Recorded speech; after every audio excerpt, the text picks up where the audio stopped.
गीता सभी हिंदू ग्रंथों का निचोड़ और सार तत्व है, इसीलिए यह सर्वमान्य हिंदू धर्म ग्रंथ है। इसे वेद और उपनिषदों का पॉकेट संस्करण भी कह सकते हैं। गीता को अर्जुन के अलावा संजय ने सुना और उन्होंने धृतराष्ट्र को सुनाया। गीता में श्री कृष्ण ने 574, अर्जुन ने 85, संजय ने 40 और धृतराष्ट्र ने 1 श्लोक कहा है। हरियाणा के कुरुक्षेत्र में जब यह ज्ञान दिया गया तब तिथि एकादशी थी। संभवत उस दिन रविवार था। कहते हैं कि उन्होंने यह ज्ञान लगभग 45 मिनट तक दिया था। कलियुग के प्रारंभ होने के मात्र 30 वर्ष पहले मार्गशीर्ष शुक्ल एकादशी के दिन कुरुक्षेत्र के मैदान में अर्जुन के नंदीघोष नामक रथ पर सारथी के स्थान पर बैठकर श्री कृष्ण ने अर्जुन को गीता का उपदेश किया था। इसी तिथि को प्रतिवर्ष गीता जयंती का पर्व मनाया जाता है। कहते हैं प्रथम दिन का उपदेश प्रातः 8 से 9 बजे के बीच हुआ था। 1. पहला अध्याय अर्जुन विषाद योग नाम से है। इस अध्याय में दोनों सेनाओं के प्रधान शूरवीरों की गणना, सामर्थ्य और शंख ध्वनि का कथन, अर्जुन द्वारा सेना निरीक्षण का प्रसंग और अपने ही बंधु बांधवों को सामने खड़ा देखकर मोह से व्याप्त हुए अर्जुन के कायरता, स्नेह और शोकयुक्त वचन है। इसमें अर्जुन कहता है कि यदि मैं अपने ही बंधुओं को मारकर विजय भी प्राप्त कर लेता हूँ तो यह मुझे सुख नहीं पश्चाताप ही देगी। 2. दूसरा अध्याय सांख्य योग नाम से है। इसमें श्री कृष्ण कहते हैं कि इस समय यह बातें करना उचित नहीं, क्योंकि अब तो सामने युद्ध थोप ही दिया गया है। अब यदि तुम नहीं लड़ोगे तो मारे जाओगे। अर्जुन हर तरह से युद्ध को छोड़कर जाने की बात कहता है। तब श्री कृष्ण कहते हैं कि अब युद्ध से विमुख होना नपुंसकता और कायरता है। इसी चर्चा में श्री कृष्ण अर्जुन को आत्मा की अमरता के बारे में बताते हैं और कहते हैं कि आत्मा का कभी वध नहीं किया जा सकता और तू जिनके मारे जाने का शोक करने की बात कर रहा है वह उनका शरीर है जिसे आज नहीं तो कल मर ही जाना है। इसीलिए जय पराजय, लाभ हानि और सुख दुख को समान समझकर उसके बाद युद्ध के लिए तैयार हो जा। इसी अध्याय में श्री कृष्ण संख्य योग और स्थिर बुद्धि पुरुष के लक्षण का वर्णन करते हैं। 3. तीसरा अध्याय कर्मयोग नाम से है। इसमें ज्ञान योग और कर्मयोग के अनुसार जीवन में अनासक्त भाव से नियत कर्म करने की श्रेष्ठता का निरूपण किया गया है। इसमें कर्मों का गंभीर विवेचन किया गया है। अज्ञानी और ज्ञानवान के लक्षण तथा राग द्वेष से रहित होकर कर्म करने के लिए प्रेरणा की बातें कही गई है। इस अध्याय में ही हिंदू धर्म के कर्म के सिद्धांत का निचोड़ लिखा हुआ है। इससे ही यह प्रकट होता है कि हिंदू धर्म कर्मवादी धर्म है, भाग्यवादी नहीं। श्री कृष्ण कहते हैं कि वास्तव में संपूर्ण कर्म सब प्रकार से प्रकृति के गुणों द्वारा किए जाते हैं, जो कि कार्य और कारण की एक श्रृंखला है। 4. चौथा अध्याय ज्ञान कर्म संन्यास योग नाम से है। इसमें ज्ञान, कर्म और संन्यास योग का वर्णन है।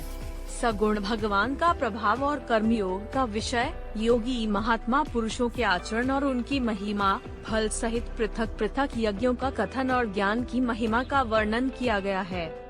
5. पांचवा अध्याय कर्म संन्यास योग नाम से है।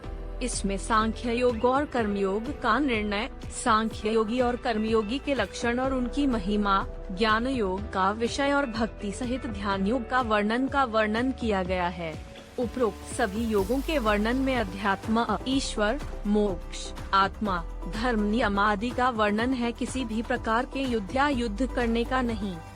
6. छठा अध्याय आत्म संयम योग नाम से है। इसमें कर्मयोग का विषय और योगारूढ़ पुरुष के लक्षण, आत्म उद्धार के लिए प्रेरणा और भगवत प्राप्त पुरुष के लक्षण, विस्तार से ध्यान योग का वर्णन, मन के निग्रह का विषय, योग भ्रष्ट पुरुष की गति का विषय और ध्यान योगी की महिमा का वर्णन किया गया है।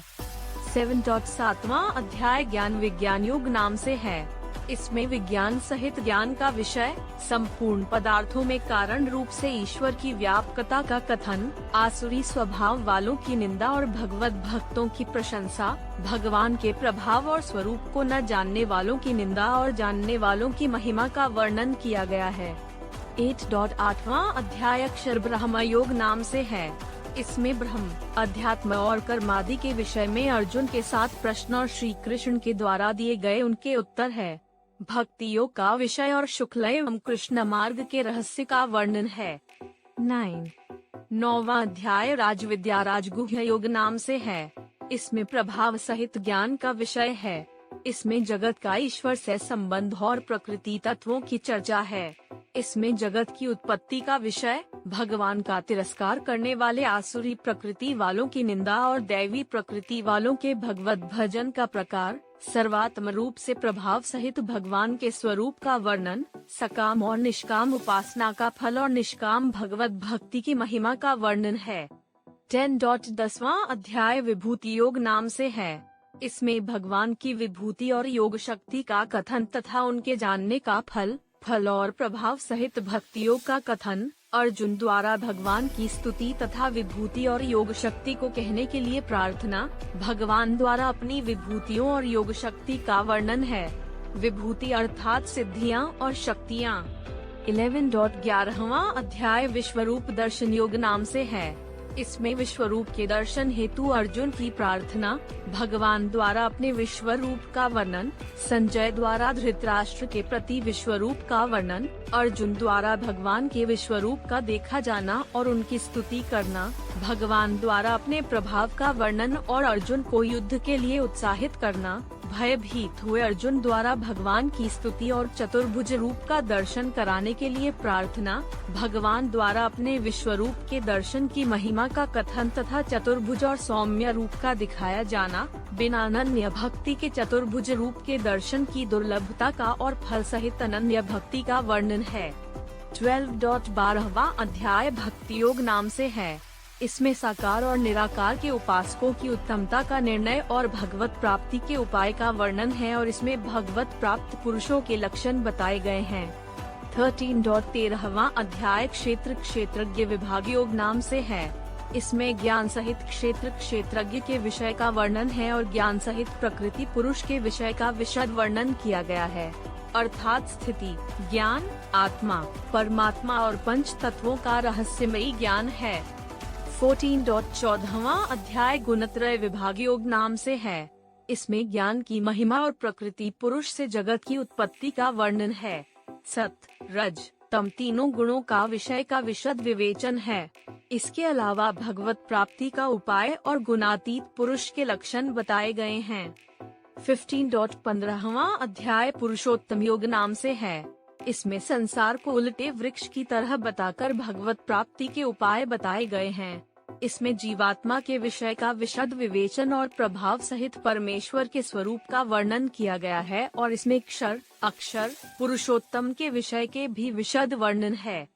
16.16वां अध्याय दैवासुर संपद विभाग योग नाम से है। इसमें फल सहित दैवी और आसुरी व्यक्ति और संपदा का कथन किया गया है। आसुरी संपदा वालों के लक्षण और उनकी अधोगति का वर्णन भी मिलेगा। इसके अलावा शास्त्र विपरीत आचरणों को त्यागने और शास्त्रानुकूल आचरणों के लिए प्रेरणा दी गई है। 17.17वां अध्याय श्रद्धात्रय विभाग योग नाम से है। इसमें श्रद्धा का और शास्त्र विपरीत घोर तप करने वालों के विषय का वर्णन है।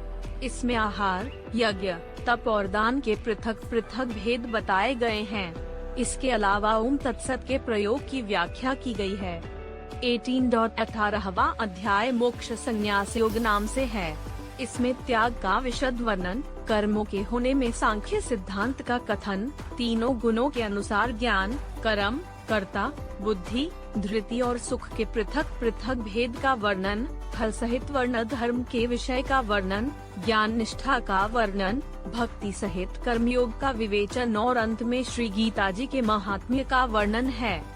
आखिर गीता में क्या खास है? गीता में भक्ति, ज्ञान और कर्म मार्ग की चर्चा की गई है। उसमें यम, नियम और धर्म कर्म के बारे में भी बताया गया है। गीता ही कहती है कि ब्रह्म ईश्वर एक ही है। गीता को बार बार पढ़ेंगे तो आपके समक्ष इसके ज्ञान का रहस्य खुलता जाएगा। गीता के प्रत्येक शब्द पर एक अलग ग्रंथ लिखा जा सकता है।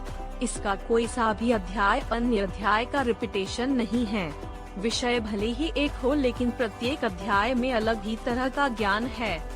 गीता में सृष्टि उत्पत्ति, जीव विकास क्रम, हिंदू संदेशवाहक क्रम, मानव उत्पत्ति, योग, धर्म कर्म, ईश्वर, भगवान, देवी देवता, उपासना, प्रार्थना, यम नियम, राजनीति, युद्ध, मोक्ष, अंतरिक्ष, आकाश, धरती, संस्कार, वंश, कुल, नीति, अर्थ, पूर्व जन्म, प्रारब्ध, जीवन प्रबंधन, राष्ट्र निर्माण, आत्मा, कर्म सिद्धांत, त्रिगुण की संकल्पना, सभी प्राणियों में मैत्री भाव आदि सभी की जानकारी है।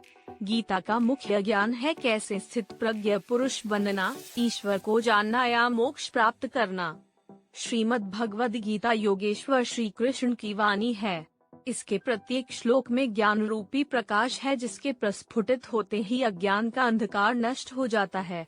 ज्ञान भक्ति कर्म योग मार्गों की विस्तृत व्याख्या की गई है। इन मार्गों पर चलने से व्यक्ति निश्चित ही परम पद का अधिकारी बन जाता है।